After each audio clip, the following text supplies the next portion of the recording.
Et nous enchaînons à présent avec Enjeu Patrimoine. Un questionnement va nous animer aujourd'hui. Un livret A à 4% changerait-il la donne en matière de gestion patrimoniale? Alors effectivement, si l'on prend la méthode du calcul au pied de la lettre en ce qui concerne le livret A, celui-ci pourrait passer à 4% au mois d'août, sauf bien sûr si une décision ministérielle venait à en décider autrement, sachant qu'un certain nombre d'acteurs sont plus ou moins opposés à une hausse trop importante du livret A. En premier lieu, les banques ou encore les bailleurs sociaux qui, lorsque le taux du livret A augmente, voient, eux, le taux de remboursement qui leur est proposé augmenter également. Mais derrière ce questionnement en lien avec les taux pratiqués sur le livret A, il y a ce questionnement de taux plus important pour des placements à capital garanti et sans risque qui pourrait venir remettre en question des stratégies de gestion de patrimoine. Pour en parler, nous avons le plaisir d'avoir deux professionnels du sujet dans l'émission Smart Patrimoine. Anthony Kelsey, tout d'abord. Bonjour Anthony Kelsey. Bonjour Nicolas. Vous êtes fondateur de Kelsey Patrimoine. Vous allez nous expliquer un petit peu comment vous voyez effectivement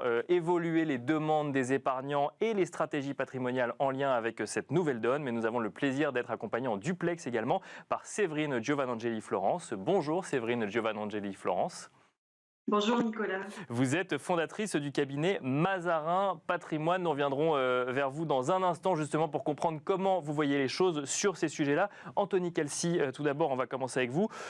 On n'a pas d'infos supplémentaires sur savoir si le livret A à 4% sera effectivement une réalité au mois d'août. Pour autant, est-ce que cela changerait radicalement la façon de voir les choses en matière de gestion de patrimoine ? Alors la hausse des taux courts et des taux sans risque ont déjà, selon moi, bouleversé la gestion patrimoniale, puisque il y a encore un an, on avait un livret A à quasiment zéro et des fonds euros à zéro, des livrets à zéro. Et depuis un peu plus de 6 mois, on est autour de 3%.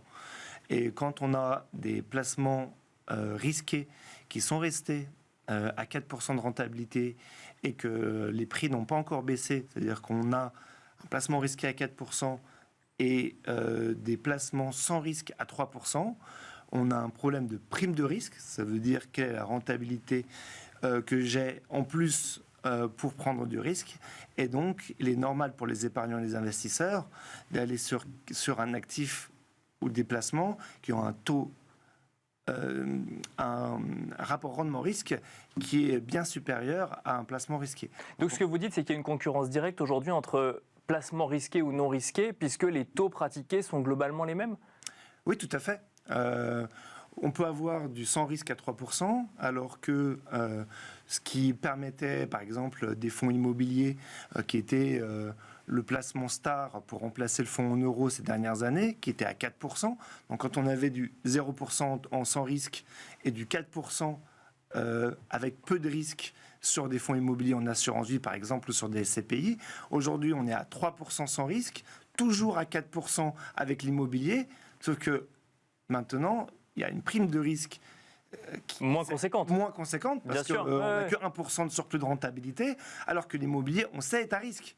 Donc, non seulement on n'a que 1% de plus que de taux sans risque, mais en plus, on sait que l'immobilier est à risque. Donc, pourquoi aller sur ces placements-là, alors qu'on peut aller avoir du 3% déjà aujourd'hui avec des fonds monétaires ou des fonds euro boostés ou le livret A. Parce que là, on sort du seul livret A, effectivement, dont effectivement, les dépôts sont limités, mais derrière, la question est plus large sur tous ces placements sans risque qui proposent entre 3 et 4% de rentabilité aujourd'hui, ou de rendement aujourd'hui. Le livret A permet de dire aux épargnants à la France, de dire aujourd'hui, on peut avoir du taux sans risque à 3%. Et c'est le prix d'appel, ce que vous faites aujourd'hui. Mais tous les autres placements sans risque sont à un rendement équivalent. Donc le fonds euro va être rattrapé quand ils vont renouveler leurs obligations d'État. Les fonds monétaires, les comptes à terme sont déjà autour de 3% plus ou moins. Le Ribor 12 mois est à 4%. Mais ça veut dire quoi ? Enfin, ça veut dire qu'on crée une stratégie de gestion de patrimoine en enlevant le risque, en sortant le risque en 2023 ? Quand on sait que peut-être que la croissance de long terme des pays développés est peut-être de 2%, donc avoir un surplus, donc on se dit que les actions, si on se met sur les indices, sont peut-être à 6 à 8%. Déjà, il faut avoir 6%. Il faut avoir 6%, mais si on les a, c'est quand même le double du 3% dont on parlait tout à l'heure. Donc le risque paye quand même un petit peu. Oui, mais le risque, je pense qu'avoir du 3% sans risque versus du 6% avec une conjoncture qui est très incertaine, est-ce qu'on va avoir une inflation persistante, une inflation qui baisse, une crise qui arrive. Donc c'est pour ça qu'aujourd'hui les taux courts sont supérieurs aux taux longs, parce qu'il y a une vraie incertitude sur la situation économique.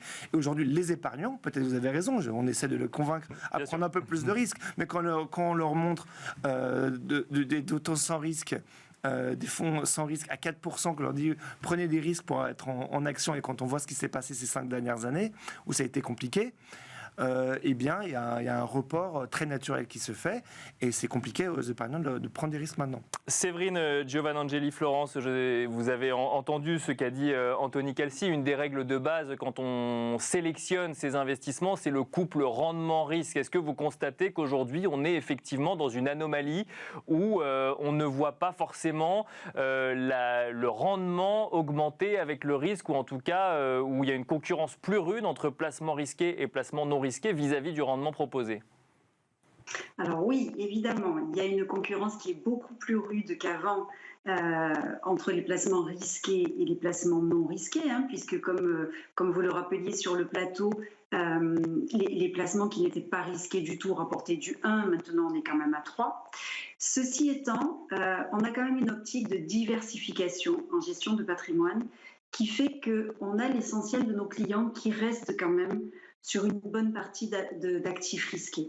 Alors oui, ils ont une partie effectivement qui est sur des actifs non risqués, mais ça a toujours été. On a toujours diversifié le patrimoine de nos clients de façon à ce qu'il n'y ait pas trop de risques sur certains produits, puis un petit peu plus, et encore plus pour ceux qui le désiraient. Donc pour ma part, enfin, en tout cas ce que je constate tous les jours auprès de mes clients, c'est qu'il n'y a pas un bouleversement total. Effectivement, on a certains clients qui demandent à sortir des assurances vie pour aller se placer sur des livrets A, mais comme vous le rappeliez tout à l'heure également en plateau, pour des montants limités.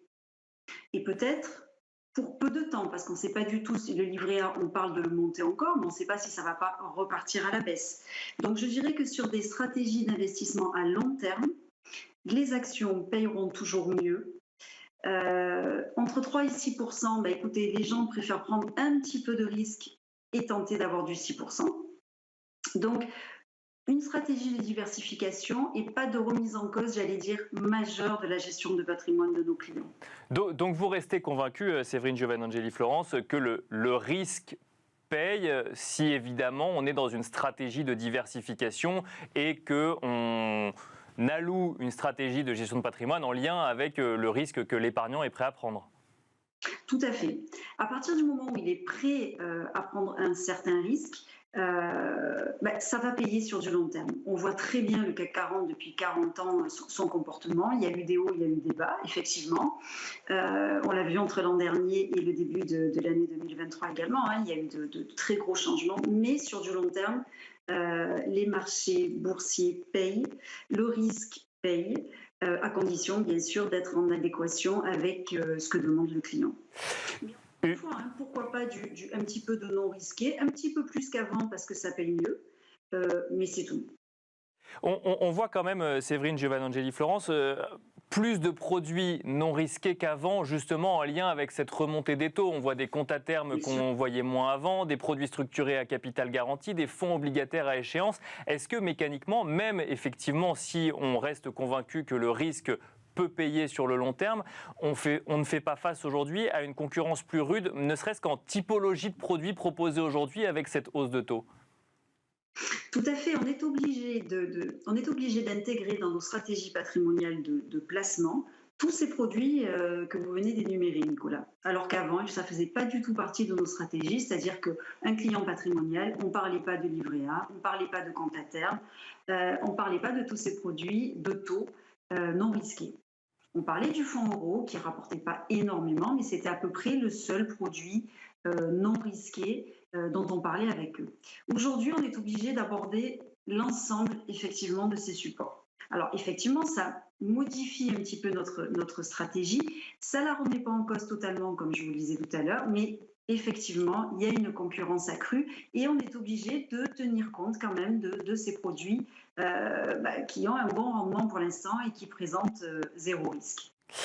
Anthony Calci, vous nous l'avez dit tout à l'heure, effectivement, quand on a du sans risque qui offre un rendement, pourquoi s'en priver? Pour autant, le sans risque qui offre un rendement l'offre aujourd'hui dans un contexte de marché très particulier dont on n'est pas sûr qu'il sera toujours le même demain. Est-ce qu'il faut prendre aussi en cause ce contexte actuel et sa durée qu'on ne connaît absolument pas aujourd'hui? Il y a des choses. Enfin, ce que je veux dire par là, c'est que je suis d'accord avec Séverine. Il faut savoir prendre du risque pour avoir un surplus de rentabilité. Il faut se rappeler que quand on avait de l'inflation à zéro et des livrets à 0 ou 1%, si on laissait filer ça pendant des années, on perdait quasiment rien, parce qu'il n'y avait quasiment pas d'inflation. Bien sûr. Là, aujourd'hui, quand on est à 3% et que si l'inflation reste à 6%, on perd 3% par an. Donc, il y a un réflexe des épargnants. Je parlais plutôt du new cash, ça veut dire que quand il y a une succession, on vend un bien, on vend sa société. Où est-ce qu'on le place aujourd'hui? L'investisseur, je veux dire, je ne vais pas prendre de risque, je vais prendre les 3%, et ça me va très bien. Mais c'est à notre rôle de conseiller financier de dire, attention, si vous faites ça, vous allez perdre 3% par an. D'accord. Si on reste à inflation constante, alors qu'auparavant, s'il mettait sur son fonds euro à 1%, il ne perdait rien. Donc ils ont quand même l'obligation, à inflation constante, d'investir et prendre des risques pour essayer de contrer cette inflation à long terme qui va détruire le patrimoine sur une dizaine d'années. Sachant qu'on parle d'une inflation à 6%, ça veut dire qu'il faut prendre quoi? Encore plus de risques pour espérer contrer cette inflation et aller trouver les 3% supplémentaires qu'on aura en moins sur des placements sans risque? Tout à fait. Et où est-ce qu'on va la chercher? Où est-ce qu'on va le chercher, ce rendement et ce risque supplémentaire sur les marchés actions? Alors, nous, notre classe d'actifs au cabinet préférée, c'est les infrastructures. D'accord. Donc, aujourd'hui, on peut investir sur les actifs d'infrastructures non cotés, qui ont des caractéristiques qui sont proches de l'immobilier, dans le sens où des actifs tangibles avec des cash flows qui sont très visibles, mais qui sont indexés sur l'inflation. Ça veut dire vous avez un réseau de chauffage urbain dans un grand fonds institutionnel qui loue ça, qui se fait exploiter par une grande société. Et cette grande société loue sur 20 ans l'exploitation de cet actif. Et si vous êtes propriétaire de cet actif, vous avez des revenus récurrents très visibles indexés sur l'inflation. Donc ça nous permet d'avoir surplus de rentabilité, 5, 6%, 7%, et indexé sur l'inflation. Donc ça, c'est une poche défensive, surplus de rentabilité indexé sur l'inflation. Et sinon, je rejoins Séverine, les actions. C'est difficile de miser sur le bon secteur. L'année dernière, c'était l'énergie. Cette année, c'est l'intelligence artificielle et le luxe. Peut-être que et encore, l'année n'est pas finie. Mais... L'année n'est pas finie. Donc, on se rend compte que les gestions actives ont du mal à avoir la bonne réponse. Donc, un ETF peut très bien fonctionner. Séverine Giovannangeli, Florence, même question rapidement. Quand on veut prendre du risque, effectivement, pour essayer de contrer l'inflation et l'impact de l'inflation sur sa stratégie patrimoniale sans risque, où est-ce qu'on va chercher ce risque aujourd'hui ? Alors effectivement, toujours sur le marché action, en essayant de trouver des secteurs qui vont être porteurs. Donc Anthony parlait de certains secteurs, mais on peut ajouter également le domaine de la santé, puisque pendant la période Covid, d'énormes progrès ont été faits dans ce domaine-là. Donc on s'attend à ce qu'il y ait encore des nouveautés qui apparaissent et donc qui effectivement vont ramener de l'argent aux investisseurs. Donc on a le domaine de la santé, on a le domaine des matières premières, puisqu'elles manquent de plus en plus depuis la guerre qui continue d'ailleurs en Ukraine. Encore un petit peu le domaine de l'énergie également. Donc on se rend compte qu'on arrive à prendre du risque, à avoir quand même une bonne rentabilité, même si on a été un petit peu déçu l'an dernier. Il faut bien choisir ses secteurs. Et puis surtout, Nicolas, comme vous le disiez également tout à l'heure, il y a le grand retour des obligations. Bien sûr. On sait que les taux ne vont pas continuer indéfiniment à monter. Et donc, on sait également que l'obligation, si elle sort à 3 ou 4%, on ne pourra pas la remplacer par une autre qui sera plus élevée. Ce qui était encore le cas l'an dernier, où on se disait, on peut avoir une obligation d'État, par exemple, à 2%, sauf qu'aujourd'hui, elle ne vaut plus grand-chose sur le marché, puisqu'on en a à 3 et peut-être bientôt à 4. Ça va certainement cesser, parce que les taux, comme je vous le disais, ne vont pas augmenter indéfiniment. Et donc, je pense que 2023 va être l'année du grand retour des obligations. À terme dont vous parliez, mais aussi tout simplement des obligations d'État. Et on se rend compte que les obligations d'État américains en particulier sont de plus en plus prisées. Merci beaucoup Séverine Giovannangeli-Florence de nous avoir accompagnés dans Smart Patrimoine. Je rappelle que vous êtes fondatrice du cabinet Mazarin Patrimoine. Merci également Anthony Calci, fondateur de Calci Patrimoine. Merci à tous les deux d'avoir partagé votre expertise avec nous sur ce sujet qui alimente beaucoup de questionnements actuellement. Et quant à nous, on se retrouve très vite sur Bismart.